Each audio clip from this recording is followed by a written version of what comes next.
গতকালকে আমরা খবর পাই যে এই স্টলটি অর্থাৎ সব্যচাষী নামক যে সব্যচাষী নামক স্টলটিতে আমরা খবর পাই যে তাসলিমা নাসরিনের বই পাওয়া গেছে।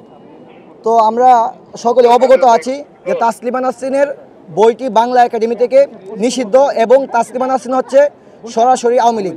সে রীতিমতো ইউনূস সরকারকে সহ সন্ত্রাস, ডাকাত, জঙ্গি এইগুলো বলে আসছে। তো আমরা এই অভিযোগ পাওয়ার পরে অর্থাৎ তাসলিমা নাসরিনের বইটি তার স্টলে আছে, এই অভিযোগ পাওয়ার পরে আমরা ফেসবুকে লেখালেখি করি যে তার স্টল থেকে তাসলিমা নাসরিনের বইটি সরাতে হবে। তারপর সে আমাদেরকে আজকে জানায়, অর্থাৎ প্রকাশক যে আছে উনি আমাদেরকে জানায় যে শাহবাগ থানার ওসি এবং বাংলা একাডেমির নির্দেশে সে তাসলিমা নাসরিনের বইটি সরিয়েছে। তো সরানোর পরে সে একটি ভিডিও বার্তা দেয়, সেখানে বলে যে উগ্রবাদ এবং জঙ্গিদের সমালোচনার মুখে পড়ে আমরা তাসলিমা নাসরিনের বইটি সরাতে বাধ্য হয়েছি এবং সে এটিও বলে যে আমি তাসলিমা নাসরিনকে নিয়ে একাই লড়ে যাব। অর্থাৎ সে যে বই সরাইছে এর মানে এটা নয় যে সে তাসলিমা নাসরিন থেকে সরে আসছে, সে বলতেছে সে একাই আওয়ামী লীগ অর্থাৎ তাসলিমা নাসরিনকে নিয়ে সে একাই লড়াই করে যাবে। তো আমাদের প্রশ্ন হচ্ছে যে আমাদের 2000 ভাই বোন যে কারণে শহীদ হয়েছে, অর্থাৎ আওয়ামী লীগকে নিষিদ্ধ করার জন্য, আওয়ামী লীগকে চিরতরে বাংলাদেশ থেকে মুছে ফেলার জন্য, এখন কেউ যদি তাকে আবার জীবিত করতে চায় তার কাছে আমাদের প্রশ্ন আসতেই পারে। তো আমরা আজকে আসছিলাম, আমাদের কয়েকজন ভাই নিয়ে আসছিলাম যে তার কাছে এই প্রশ্ন করার জন্য যে আপনি কেন যে একজন আওয়ামী লীগ সরাসরি চিহ্নিত আওয়ামী লীগ আপনি তার বই কেন স্টলে রেখেছিলেন, আমরা এই প্রশ্ন করতে আসছিলাম। যদিও তার বইটি সরানো হয়েছে কিন্তু আমরা জবাব চাইতে আসছিলাম যে তার বইটি কেন রাখছে।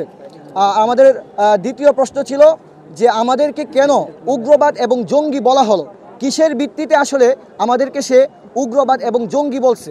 আমরা বাংলাদেশে দেখে আসছি যে কোনো ঘটনা ঘটে, ঘটনা সত্য হলেও, ঘটনাটা অন্যায় হলেও আমরা যদি ন্যায় হয়ে সেটার প্রতিবাদ করি আর আমাদের মুখে যদি দাড়ি থাকে, মাথায় টুপি থাকে, তাহলে আমাদেরকে বলা হয় জঙ্গি, উগ্রবাদ।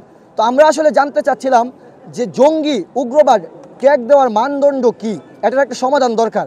তো যে আজকে আমাদেরকে জঙ্গি, উগ্রবাদ বলছে আমরা তার কাছেই জানতে আসছিলাম। তো আসার পরে আমাদেরকে সে সরাসরি বলে যে ভাই আমরা তো তোমাদেরকে উদ্দেশ্য করে বলি নাই, যারা তাসলিমা নাসরিনের বই সরাইতে চাইছে আমি তাদেরকে উগ্রবাদী বলছি। পরে আমরা বললাম যে আমরাই তো ভাই তার বই সরাইতে চাইছি, সে তো চিহ্নিত আওয়ামী লীগ। আর আরেকটা বিষয়, আমরা তার ফেসবুক ঘাটাঘাটি করে দেখতে পাচ্ছি যে সে নিজেও হচ্ছে সরাসরি আওয়ামী লীগ। সে গতকালকেও জয় বাংলা স্লোগান দিছে। তো আমরা তাকে এখানে বলার পরে যে ভাই আপনি নিজেও তো আওয়ামী লীগ, পরে বলতেছে যে ভাই হ্যাঁ আমি আওয়ামী লীগ। সে এখানে সরাসরি জয় বাংলা স্লোগান দেয় এবং বলে যে মৌলবাদ নিপাত যাক, জয় বাংলা জিন্দাবাদ, সে এইরকম স্লোগান দেয়। এরকম স্লোগান দেওয়ার পরে সে আমাদের দুই ভাইয়ের গায়েও হাত তোলে। এই যে আমাদের এই ভাই আছে, এই ভাইয়ের গায়েও হাত তোলে। তো তারপর প্রশাসন আসে সেইখানে। প্রশাসন আসার পরে প্রশাসন বিস্তারিত দেখেছে এবং প্রশাসন সব কিছু জানে যে আমরা কতটুকু চেষ্টা করেছি সেখানে যেন কোনো মব সৃষ্টি না হয়, তার গায়ে যেন কেউ হাত না তোলে এবং তার স্টল যেন কেউ ভাঙচুর না করে, এবং আমরা সেটা থামাতে পেরেছি।